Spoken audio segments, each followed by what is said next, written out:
자, 이항 대립 내가 쉽게 얘기하면 이거예요. 네, 비교질이야. 그러니까 인간이 설명을 할 때 제일 많이 쓰는 방법이야.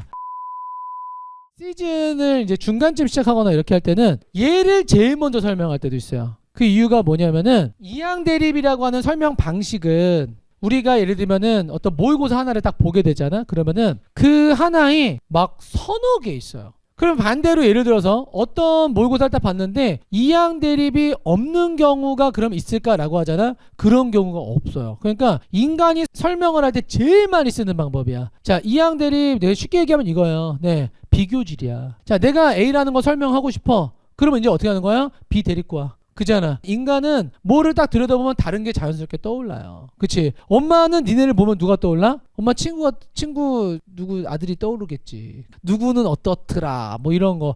아직도 저거 당해요. 누구네는 뭘 했대더라 뭐 이런 거 있잖아. 그치? 그러니까 인간은 기본적으로 이런 사고를 계속 하게 된단 말이야. 그래서 그래도 워낙 많이 나옵니다. 그래서 자, 두 가지의 대립적 요소. 네, 이게 한 짝을 이뤄요. 한쪽이 부각이 되는 게 제일 많긴 해요. 그런데 이제 비등비등하게 가는 경우도 있긴 합니다. 자, 그런데 자, 여러분들이 네, 옆에다가 주의해야 될 거 있습니다. 독해 중에 주의사항. 네, 만약에 이야기가 진행이 막 되고 있는데 이게 네, 이항 대립인 것 같아 라고 하면은 물론 이제 이항 대립도 관계 인식에서 나오겠죠. 자, 그런데 이게 웃기는 거는 뭐냐면은 네, 이 관계 인식하는 게 대립되는 것만 인식하라는 얘기가 아닙니다. 자, 그거 이상할 게 있을 때가 있어요. 다른 애들이 덧붙을 수가 있고 상위 개념도 있을 수가 있고 이런 관계가 막 형성이 될 수 있거든. 그러니까 주변적인 관계까지 인식을 해주는 게 되게 중요해요. 자, 그 다음에 이제 두 번째는 뭐 그냥 어디서 이항 대립을 주워 들었어. 그냥 이항 대립이 되게 많대. 자, 예를 들어서 예문 잠깐 볼까요? 밑에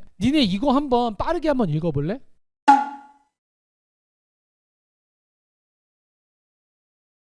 여기도 이항 대립이 있죠. 그죠? 어떻게 돼 있어? 봐봐. 뭐 여기서 얘기하고자 하는 건 학년이 올라감에 따라 어휘력이 높은 학생들, 어휘력이 낮은 학생들, 얘네들 이미 격차가 벌어지고 있는 거잖아. 읽기양이랑 관련된다. 자, 그래서 어휘력이 높으면 자, 어떤 상황이 생기고, 그죠? 반대로 어휘력이 부족하면 이라고 돼 있어요. 물론 앞에서도 지금 어휘력이 높은 애, 그 다음에 낮은 애, 격차가 커져 라고 막 얘기돼 있었잖아. 그치? 자, 그런데 봐봐. 내가 진짜 이건 강조하고 싶은데 니네 지금의 시점에서 이런 거 구분 못해? 이건 무조건 구분하는 거지. 이거는 그냥 다 구분할 수 있어요. 이게 포인트가 아니야. 자, 뭐를 봐내는 게 포인트냐면은 봐. 자, 이항 대립 됐어. 그럼 여기는 당연히 이제 어휘력의 격차에 대한 이야기를 해주잖아. 그치? 자, 그런데 여기 넘어갈 때 뭐라고 해요? 어휘력의 격차는 자, 얘가 지금 얘네 둘을 나누는 거잖아. 그런데 봐봐. 이렇게 연결돼요. 읽기의 양 찍어내야 됩니다. 이거 찍어내줘야 되고 그 다음에 여기를 읽으면서 많이 읽을수록 이게 눈에 들어와 줘야 돼. 표시 안 해도 돼요. 그런데 눈엔 들어와 줘야 돼요. 자, 그럼 이제 뒤에 봐봐. 뭐가 또 붙어있어? 습득할 기회인 거잖아. 그치? 그리고 다시 어휘력을 높인다. 이렇게 돼 있는 거지. 그러니까 여기 로직이 있어요. 이거 두 개를 구분하는 거는 누구나 다 할 수 있는 거야. 그치? 그런데 뭐를 받아야 되는 거야?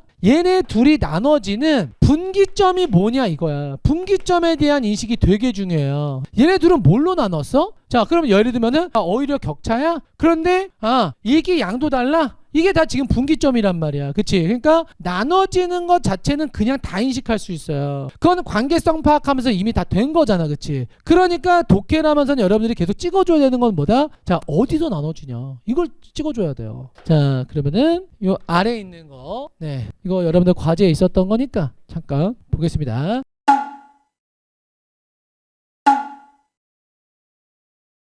자, 법령의 조문은 대개 A에 해당하면 자, B를 해야 되는 것처럼 자, 요건과 효과로 구성된 조건문으로 규정된다 라고 되어 있어요. 짧게 읽으면 뭐라고요? 네, 법령의 조문은 조건문이야. 이렇게 읽히죠. 이건 기본입니다. 그쵸? 자, 그 다음에 하지만 그 요건이나 효과가 항상 일의적인 것은 아니야. 자, 일의적이다 뜻 몰랐으면 조금 절겠죠 여기서. 자, 법제문에는 구체적 상황을 고려해야 그 상황에 맞는 진정음을 파악할 때는 불확정 개념이 사용될 수 있기 때문이야. 자, 그러면은 불확정적인 거랑 그 다음에 일의적인 거랑 두 개가 대립되는 거네요. 이것도 사실은 뭐다? 크게 일단 이항 대립이 되었던 거예요. 그리고 또 이제 그러면은 일의적인 것도 있을 수 있고 그 다음에 불확정적인 것도 있을 수 있네. 자, 개인 간 법률 관계를 규율하는 민법에서 불확정 개념이 사용된 예로 돼 있어요. 자, 그러면은 무게는 어느 쪽으로 실려서 간다? 요쪽으로 실려서 가요. 그럼 여기 위에서 한번 생각을 한번 해볼게. 일의적인 거랑 그 다음에 불확정 개념이랑 생각했을 때 일의적인 거는 사실은 그냥 대조적인 표현이었던 거야. 그리고 이 무게는 다 이쪽에 실려 있는 거예요. 왜냐면은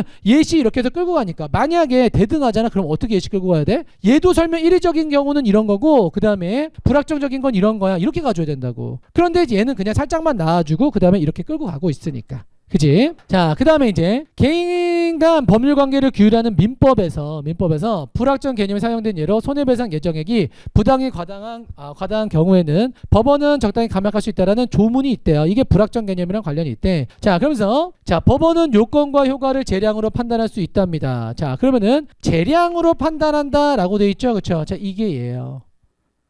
그죠? 재량으로 판단하는 게 얘입니다. 자, 그런데 손해배상 예정액은 위약금의 일종이며 계약 위반에 대한 제재인 위약벌도 위약금에 속한다라고 돼 있어. 자, 내가 뭐 하라 그랬어? 관계 인식하라 그랬지. 이런 거 나오잖아. 그러면은 이때는 살짝 느려져도 돼. 근데 머릿속에서 관계 파악은 되셔야 돼. 손해배상 예정액, 자, 그다음 위약금, 위약벌 세 개의 관계 어떻게 됩니까? 위약금이 상위 개념이고요. 위약금 아래 뭐가 있다? 손해배상 예정액이랑 그 다음에 위약벌이 있다. 이건 매핑이 돼야지. 이건 해줘야 돼. 자, 그러면서 얘랑은 둘이 이항 대립이 될 것이고 상위 개념은 얘가 있다. 이거 헷갈리시면 안 돼요. 관계인식은 꼭 돼줘야 돼. 알겠지? 자, 그 다음에 위약금의 성격이 둘 중 무엇이 증명되지 못하면 그러면은 손해배상 액기로 다루어진다 라고 돼 있어. 그러면은 조문에 예를 들어서 아까 그 조문 있잖아, 그치? 손해배상 예정이 부당히 과다한 경우에는 법원은 적당히 감당할 수 있다, 이런 표현 말고 위약금이라고 걸려 있어. 그런데 만약에 이거가 얘인지 증명이 안 돼, 그럼 얘야. 네, 요 얘기지, 그치? 자, 그거예요. 자, 그래서 둘 쪼개지고, 자, 여기서는 뭐가 중요했다고요? 관계를 인식해주는 게 일단은 굉장히 중요했습니다. 자, 그래서 얘랑 이제 이항 대립이 되는구나. 그 상태에서 이제 두 번째 문단, 채무자의 잘못으로 계약의 내용이 실현되지 못하여 계약 위반이 발생하면 이라고 돼 있어요. 자, 그러면은 계약 위반이라고 하는 조건 들어왔네. 그지? 요 상황. 자, 이로 인해 손해를 입은 내 채권자가 손해 액수를 증명해야 그 액수만큼 손해배상금을 받을 수 있습니다. 자, 손해 액수 증명 해야지 손해배상금 받을 수 있어. 자, 아직 근데 손해배상 예정액 이거 얘기 안 나왔어요. 그쵸? 그러나 손해배상 예정액이 정해져 있다면, 자, 이게 걸리네요. 여기서. 자, 그럼 봐봐. 여기서 조심해야 될 거. 큰 조건에 작은 조건 들어오는 거예요. 그죠? 네. 계약이 위반된 상태에서 이 조건이 있다면 인 거예요. 그지? 있다면 채권자는 손해액수를 자 증명하지 않아도 손해배상 예정액만큼 손해배상금을 받을 수 있다라고 되어 있습니다. 자, 그래서 증명 안 해도 손해배상금 돼요 라고 되죠. 자, 그러면은 지금 요 내용이랑 그 다음에 위에 있던 이 내용이랑 요것도 뭔 거야? 요것도 이항 대립이에요. 그치? 자, 손해배상 예정액이 정해져 있는 경우와 정해져 있지 않은 경우입니다. 그쵸? 그렇게 나눠져요. 케이스로. 자, 그 다음에 이제 또 있어요. 밑에. 이때 손해 액수가 얼마로 증명되든 손해배상 예정액보다 더 받을 수는 없고요. 부연 설명. 자, 한편 꺾어요. 네, 한편 하면 네, 꺾습니다. 위약금이 위약벌임이 증명되면 이라고 되어 있어요. 이렇게. 자, 손해배상 예정액. 자, 그 다음에 여기는 뭐야? 아예 그냥 위약금 위약벌임이 증명이 됐어요. 그쵸? 또 다른 조건, 채권자는 위약벌에 해당하는 위약금을 받을 수 있고 손해배상 예정과는 달리, 그죠? 자, 달리 법원이 감액할 수 없다. 자, 그러면은 손해배상 예정액은 감액할 수 있다. 선지에 그래서 문제로 있었죠. 그죠? 자, 이때 채권자가 손해액수를 증명하면 이라고 돼 있어. 자, 거기다가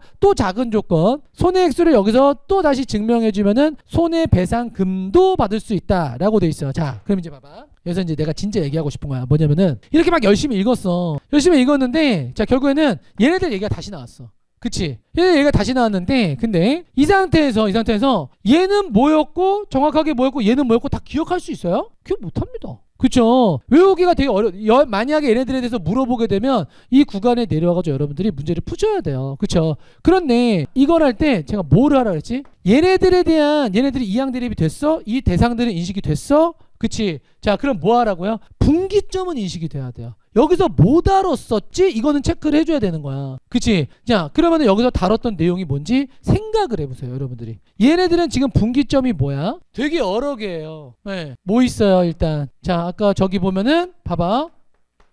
감액 여부도 얘네들을 나눌 수 있죠. 그죠? 자, 그 다음에 또 예를 들면은 또 뭐도 되는 거야?